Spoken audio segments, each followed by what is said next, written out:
Ayan guys, ngayon sa labas tayo magluluto. So guys, for today's video, magluluto tayo ng style gising-gising. Pero ang ilalagay natin, pork. Syempre with veggies, para sa mga bata. So ngayon guys, lalagay natin yung bawang.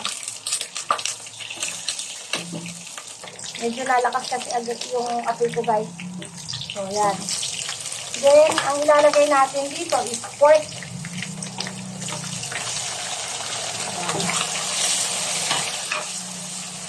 So, isasangkot na lang natin ito guys hanggang sa maprito. Saka lalagyan din natin ng patis. So, yun guys, nilagyan na natin ng patis para habang naluluto siya, may lasa na siya, manumbot talaga yung linamnam. Hindi natin guys ng konting paminta para sa simula pa lang may lasa na. Yan. Saka MSG. Depende rin sa inyo kung gusto yung maglagay ng MSG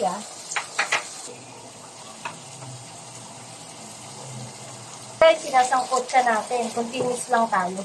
So, kaya nating ma-fry ng konti.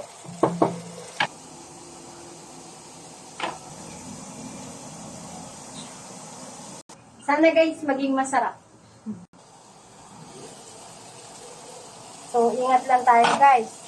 Sa mga patak-patak ng tubig kasi mainit talaga yan. So, mix lang natin. Babalik rin natin para make sure na luto rin yung kabila.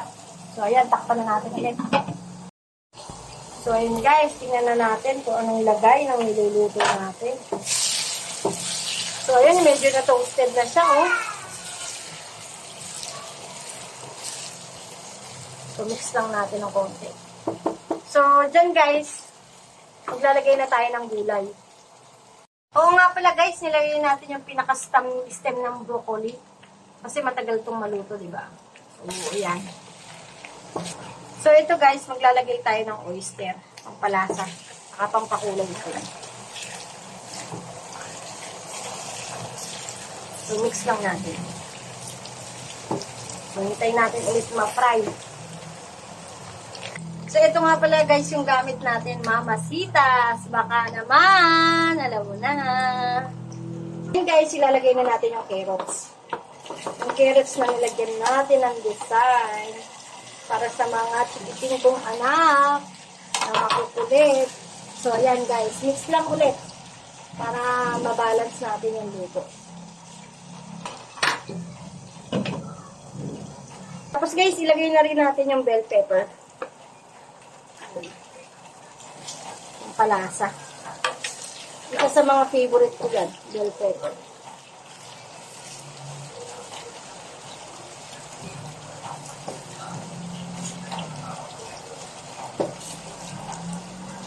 Bango guys. Kung naaamoy nyo lang.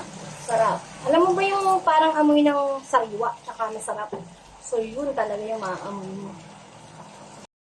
Ito nga pala guys, yung carrots, nilagyan ko ng design para sa mga bata. At least happy sila habang kumakain. Tapos guys, ilagay na natin yung main ingredients natin, yung broccoli. Favorite to ng anak ko. Pag mayroon siya nakikitang ganyan, sobrang saya niya, nagtatatalon pa. Yeah.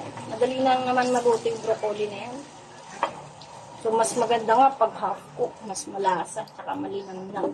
Mas healthy pa, kaysa yung overcook. So, ayan guys, takpan na natin. Mamaya, i-taste natin ulit.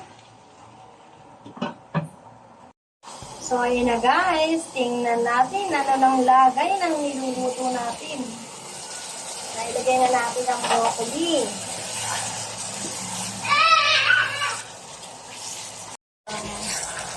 Sa gulay na merong karne, pero mas lamang ang gulay.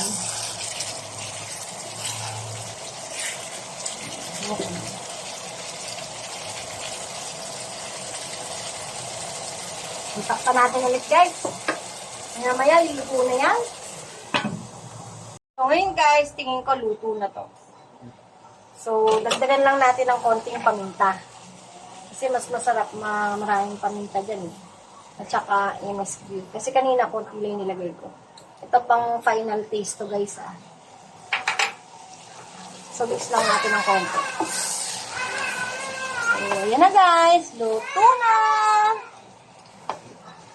Tara na. Hanguin na natin.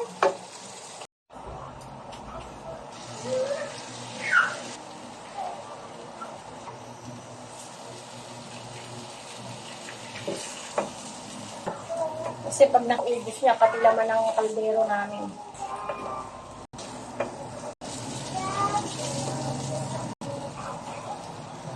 It's done!